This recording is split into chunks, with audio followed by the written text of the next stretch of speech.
Moi, je trouve que c'est la mythologie du 21e siècle, les super-héros. Au départ, j'avais commencé sur Wonder Woman, qui est mon héroïne favorite. Et puis après, je me suis dit, non, mais ça va pas, parce que les garçons aussi, ils ont le droit d'être heureux. Donc, on peut pas faire que les filles. Il faut que ça soit pour tout le monde. C'était ça l'idée, de faire un bouquin de développement personnel, mais qui soit accessible à tout le monde. Super heureux grâce aux super-héros, un ouvrage de Lise Benkemoun qui tombe à pic parce que il faut bien dire que le climat ambiant ne nous prête pas trop à sourire en ce moment. Alors si vous cherchez le bonheur, selon Spider-Man, Batman ou Wonder Woman, restez avec nous, vous allez adorer. Lise Benkemoun, bonjour et merci pour ce livre rafraîchissant qui met du baume au cœur. Bonjour Cathy, merci pour l'invitation. Moi, je suis ravie d'être là. Bon, alors, quand on vous connaît, vous avez été journaliste sur Eman 4, vous êtes aujourd'hui journaliste pour Radio Judaïka Belgique, vous faites beaucoup de choses. On ne savait pas que vous étiez fan et experte en super-héros. Ça vous vient d'où ? Alors, ça vient d'il y a très longtemps. Donc, j'ai commencé à lire des super-héros quand j'étais petite. J'avais un copain dans une colonie de synagogue qui me prêtait des Strange. Et donc, je suis tombée dedans dans la marmite, si j'ose dire. Vous lisiez le soir avec la lampe de poche dans le lit. Oui, c'est vrai aussi. Mais il y a un petit côté interdit comme ça qui était sympa. Et donc, on a monté avec toujours c'est Fabrice Sapolsky et Xavier Fournier, mes deux acolytes de super-héros, un magazine il y a déjà 25 ans qui s'appelle Comic Box. Et donc, les fans de super-héros nous connaissent déjà, ils savent qu'on est des dingues de ce truc-là. Donc, vous avez monté un magazine comme ça, vous étiez jeune, c'était quoi la prétention ? En fait, on était déjà journalistes, tous autant qu'on est, donc c'était notre métier. Et Fabrice était directeur artistique, donc c'était pratique quand même pour faire la maquette aussi d'un truc joli. Donc, on était tous professionnels. Et oui, on a pris l'argent de nos grands-mères et on a dit qu'on allait fonder une entreprise parce qu'il n'y avait pas d'autres magazines de super-héros dans le monde, à part un qui s'appelait Wizard et qui n'était pas génial, qui était aux États-Unis. Et donc, on a dit comment en Europe, avec tout ce que les gens aiment la bande dessinée, il n'y a pas de magazine pour les gens qui aiment les super-héros et les comics américains. Ben voilà, on l'a fait. Et on l'a fait paraître en mensuel pendant des années, puis en bimestriel, puis en annuel. Et là, on est en MOOC, donc 250 pages comme ça. C'est Dargo maintenant qui est notre éditeur, Guy Némenine, exactement. Et donc voilà, on en fait un par an de 250 pages où on vous explique tout sur les super-héros. C'est des interviews, des analyses, on explique qu'est-ce que c'est que les comics, C'est ça. Vous faites des dossiers, voilà. Des dossiers, donc le numéro qui est en ce moment en vente dans les librairies, il est sur les multiverses. Donc on t'explique exactement comment ça marche, tous ces univers parallèles qui marchent en même temps.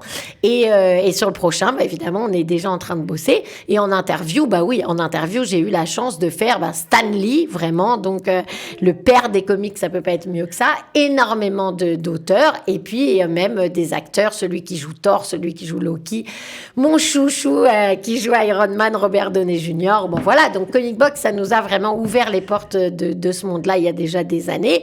Et c'est une passion que, évidemment, je n'ai jamais perdue. Alors, de là à écrire un livre, il y a quand même un pas. Puis à trouver un éditeur, c'est pas évident. Vous vivez en Israël, c'est votre premier bouquin. Ouais. Donc, c'est quand même une démarche tout à fait intéressante, particulière. Qu'est-ce qui fait que vous avez voulu parler du bonheur selon les super-héros ?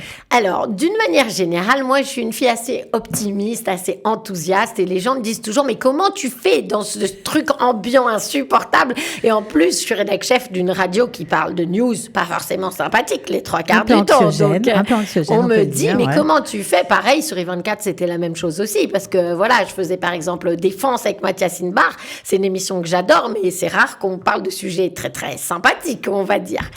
Et donc, j'avais vraiment envie de quelque chose rafraîchissant, tant mieux, mais qui fasse plaisir aux gens. Et c'était pendant le Covid, on me demande de faire une conférence sympathique, justement pour sortir les gens un peu de leur stress ambiant sur les super-héros. J'avais déjà fait pour l'Alliance universelle à Paris une conférence sur les origines juives des super-héros, qui évidemment est aussi un sujet qui m'intéresse et sur lequel il y a beaucoup de choses à dire. Mais là, j'avais pas envie de faire ça, en tout cas pas pendant le Covid. Et donc, je prépare cette conférence qui s'appelait « Les 7 secrets du bonheur des super-héros ». Et donc, je me plonge dans le truc pour préparer la conférence. On avait un peu de temps pendant le Covid, même si nous, on a bossé beaucoup. Et puis en fait, voilà, ça s'est mis en place comme ça, très naturellement dans ma tête. Et après la conférence, j'avais tout le plan de mon bouquin. Donc, je me suis mis à écrire et c'est venu presque tout seul. Alors, au début, ça devait être un livre à destination des États-Unis. Ouais. C'est vrai, parce que je m'étais dit que c'était plus simple en fait de le faire au départ publié, donc je l'ai fait d'abord en anglais. Et au départ, j'avais commencé sur Wonder Woman, qui est mon héroïne favorite. Et puis après, je me suis dit non, mais ça va pas, parce que les garçons aussi, ils ont le droit d'être heureux, donc on peut pas faire que les filles. Il faut que ça soit pour tout le monde. Donc je me suis replongée dedans. Et puis petit à petit, voilà, j'ai écrit tout le temps en fait, et c'est venu assez facilement. Donc ça, j'étais contente. Et après, je l'ai traduit en français. Et ensuite, je cherchais un éditeur.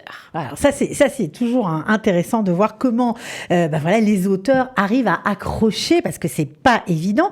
Mais ce qui est particulier quand même dans votre livre, parce que ok, vous parlez des super-héros bien sûr, vous parlez de leurs trucs pour être heureux, mais surtout on peut dire que c'est un livre de coaching, personnel. C'était volontaire. Mais qui est très léger, qui n'est pas et c'est ça que j'ai beaucoup apprécié, parce que pour ceux qui connaissent un peu les livres de développement personnel, c'est pas toujours on va dire, c'est toujours parfois c'est compliqué. C'est complexe. Vous, c'est vraiment simple. Vous avez des conseils de méditation, vous donnez des conseils, des trucs, des listes pour gérer une mauvaise habitude ou pour faire un changement, tout simplement. Et ça, c'est vraiment sympa. C'est quelques lignes, c'est léger. On apprend aussi beaucoup de choses sur les super-héros. Vous rentrez dans les détails. On voit que vous êtes une vraie professionnelle. Vous donnez les dates, les épisodes. Bon, ça, c'est normal parce que mes fans, voilà, sont des pointus.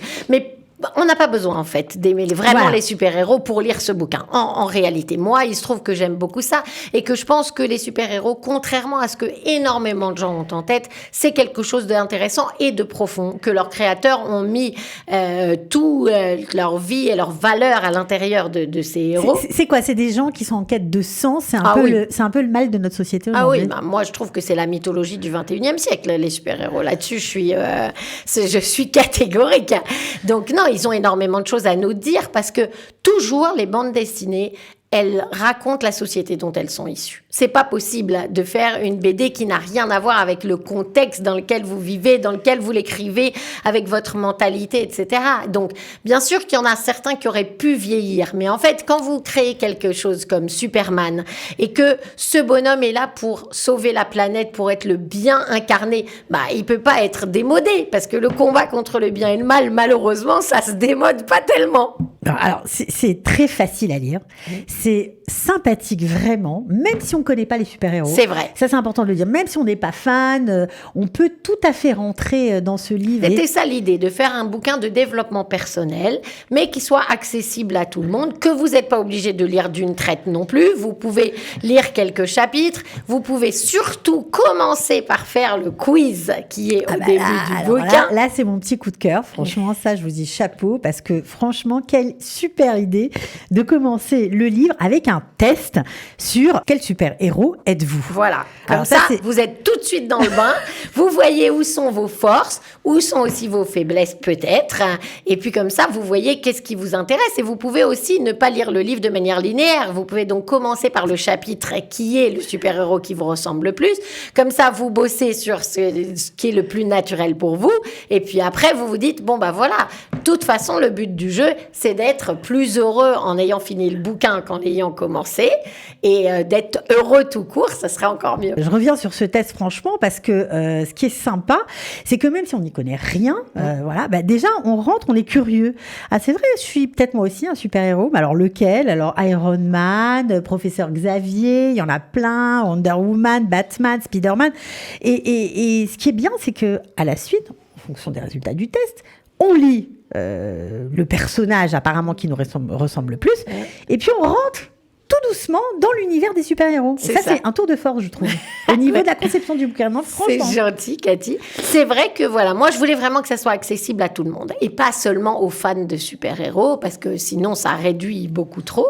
Et puis, je pense profondément que tous les êtres humains ont des qualités exceptionnelles et il faut juste le leur dire pour qu'ils puissent les développer. Il y a beaucoup de gens aujourd'hui, justement, que le stress un peu ambiant empêche d'être qui ils sont vraiment. ou alors c'est la société, ou alors eux-mêmes ils se mettent des barrières. Et en fait, c'est dommage parce que puisque vous êtes un être humain unique, si vous le faites pas, personne d'autre va le faire à votre place. Et donc, le monde en globalité va perdre ce que vous pouvpouvez lui apporter. Exactement, ça c'est très vrai. Alors, j'ai une autre question parce qu'on a parlé un tout petit peu de votre éditeur, c'est les éditions de l'Opportun.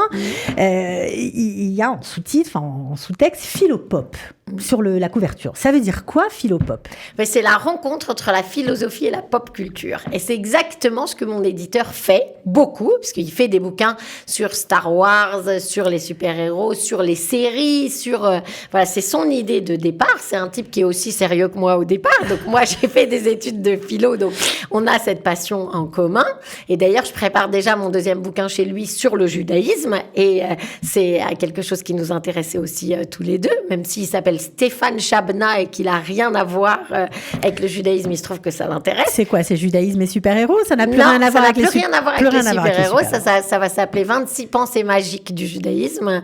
Et là, on va être aussi dans la vie quotidienne, on va rester un peu sur le bonheur, mais dans le judaïsme. Ok, alors on revient voilà, à et donc l'éditeur. Stéphane, au départ, je ne le connaissais pas du tout. J'avais envoyé donc mon manuscrit à des gens que je connaissais, qui m'avaient dit que l'idée était originale et sympathique, et que c'était bien écrit, et que surtout je fonce et que j'abandonne pas ce projet. Enfin, en même temps, j'abandonne rarement quand je fais un truc, mais voilà.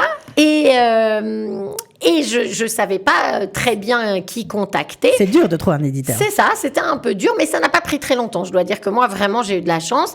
Et donc, je dîne avec un copain qui bosse aussi dans cet univers, et il me dit « Ah, je crois que j'ai eu une idée pour toi. J'ai vu des gens qui sortaient agir et penser comme Batman. Je me suis dit que c'était ta cam. » Bon, très bien. Donc, édition de l'Opportun, je cherche sur Internet. Je les appelle pour avoir leurs coordonnées. Je dis « Bonjour, je voudrais vous envoyer un manuscrit. » Et on me donne une adresse email. J'envoie le manuscrit. Le lendemain matin, mon éditeur m'a rappelé en me disant « Écoutez, franchement, je reçois 4-5 manuscrits par jour. Je me demande pourquoi les gens me les envoient. Et là, j'ai reçu le vôtre et je me suis dit « Bah voilà une qui a compris les bouquins que j'écris. » Alors du coup, je lui dis « Bah écoutez, ça tombe bien. » Je me suis dit « Bah voilà un qui édite les bouquins que j'écris. » Et en l'occurrence, j'avais le Covid. Donc, j'étais coincée. Il me dit, venez me voir. Ah non, là, vous voulez pas que je vienne. J'avais attrapé le Covid au bout de 2 ans et demi que j'avais pas eu en étant tranquille en Israël. Là, je mets les pieds à Paris pour rencontrer mon éditeur et schlac, Covid 15 jours coincée dans un sous-sol. Et on a fait un Zoom et c'est parti comme ça. Et donc, quand je suis venue, on a signé le contrat directement. Ça vous a pris longtemps à l'écrire ?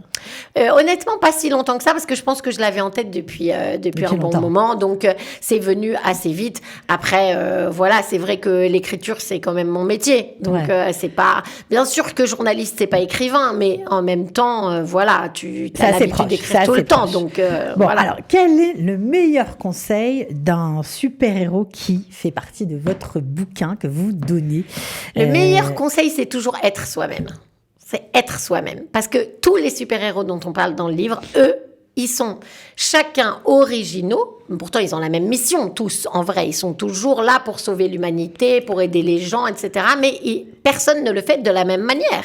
Iron Man, Batman et Superman ne sauvent pas du tout ni la planète, ni n'inspirent pas les gens de la même manière.